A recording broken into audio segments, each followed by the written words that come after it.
One cool summer night, we were excited to be out of school and decided to do something special to celebrate. We spent the day hanging out in the park, talking about fun things to do during the break. That's when Danny, with a mischievous grin, suggested, "Why don't we sneak into the fairgrounds tonight?" The fairgrounds had been in town all week, and during the day it was filled with bright lights, fun music, and the aroma of popcorn and cotton candy.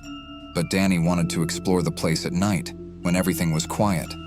At first I wasn't sure, partly out of apprehension, partly because I didn't know if it was worth the risk. But the more I thought about it, the more appealing the idea became.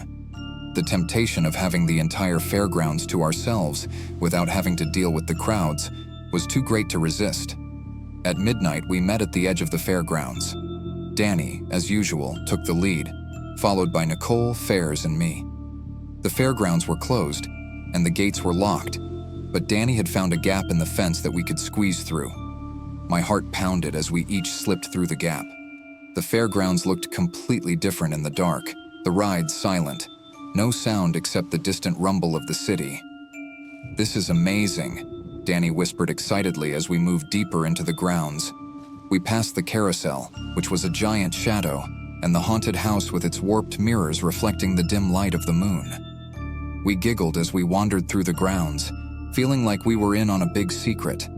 But the excitement quickly turned to anxiety when I noticed a man standing silently in the distance watching us.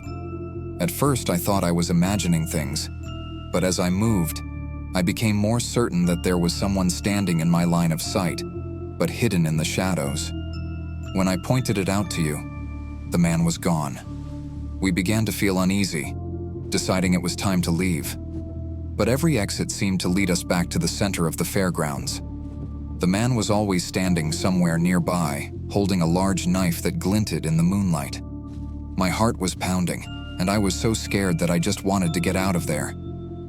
Finally, we saw the main gate, and with all the strength we had left, we rushed to it, opened the door, and ran. When we got back to the neighborhood, we called the police, but when they arrived, there was no trace of the man or anything else out of the ordinary.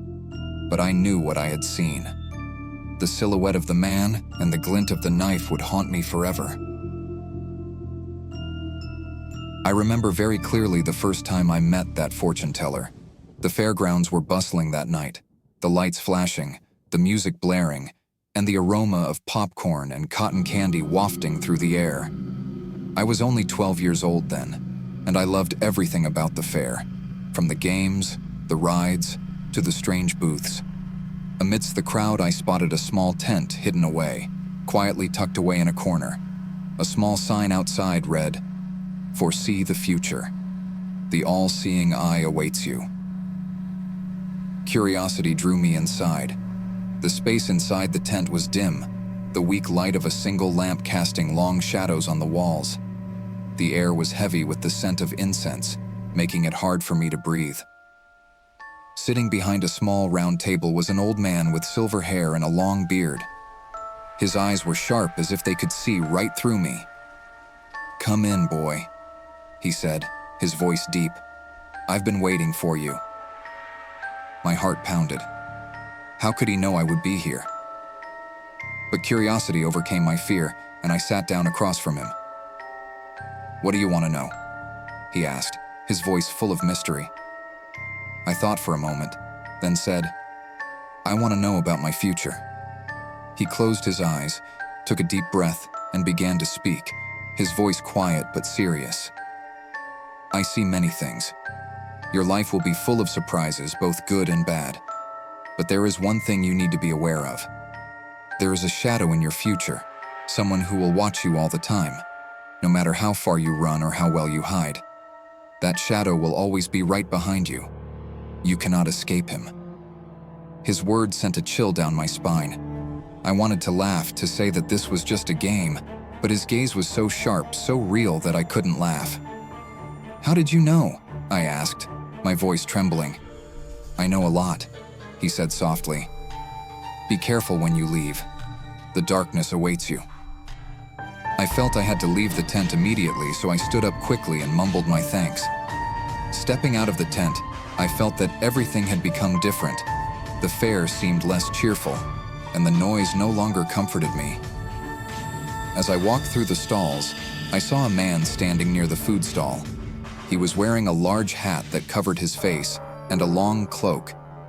At first, I thought he was just an ordinary customer, but something about the way he stood still made me uneasy. I turned away, trying to ignore him, but when I looked back, he was still there, watching me. Fear welled up in me. I told myself that it was just a fortune teller's trick, but the feeling did not go away. I decided to leave the fair and go home. As I walked quickly down the dark street, I heard light footsteps behind me. Turning back, I saw the man in the cloak still following me, not far away, but not too close. He walked faster, but still kept enough distance to scare me. I sped up, trying not to panic, but he walked faster too. When I got home, I locked the door immediately, my heart pounding. When I looked out the window, the man had disappeared, but the fear was still there, lingering in my mind like an invisible shadow. When I was younger, my friends and I used to go exploring abandoned buildings for thrills. One place that always came up in our conversations was an old, abandoned fairground on the edge of town. It had been closed for decades after a series of tragic accidents, and it was rumored to be haunted. On a warm summer night, we decided to explore. There were 5 of us: me, Alex, Sam, Rachel, and Mike. We met at dusk and drove to the edge of town. The fairground was easy to find, and despite being closed for a long time, the giant Ferris wheel still stood tall in the trees, and other rides were faintly visible through the foliage. When we got there, we found the entrance locked with a large chain. Mike, being a daredevil, used a saw to cut the chain, and we pushed the gate open and entered. Inside, the fairgrounds looked like a scene from a horror movie. The rides were rusted, the stalls were rotting, and the moonlight cast eerie shadows everywhere. We passed the carousel.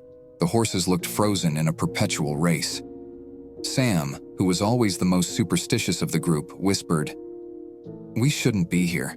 I have a bad feeling about this." But Mike just laughed and said, "Come on, there's nothing to be scared of.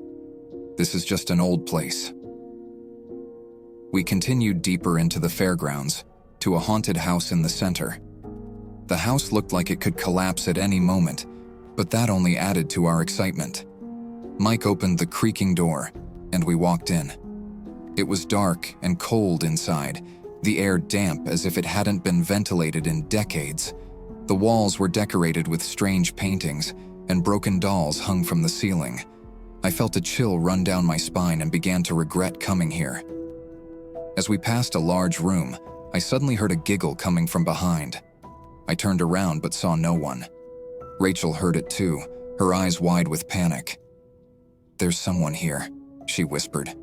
Mike tried to keep his cool, but I could tell he was starting to worry too.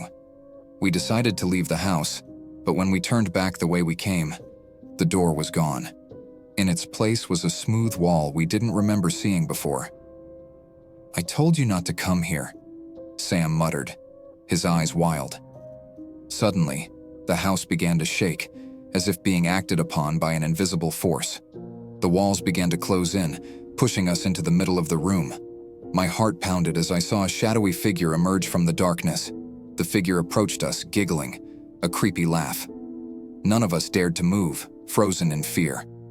The figure came closer, and when it was only a few steps away, I realized it was not human.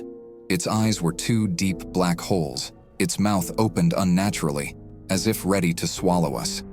We screamed and started running, but the house gave us no way out. The walls moved, creating a maze that we could not find our way out of. The figure continued to chase us, giggling, its laughter echoing everywhere like a nightmare. In the end, I don't know how we got out. All I remember is that we rushed out of the house and ran until we were exhausted. When we stopped, the house had disappeared behind us, but that laughter still echoed in my head. Since that night, none of us dared to return to that fairground, but I knew one day I would have to face that shadow again.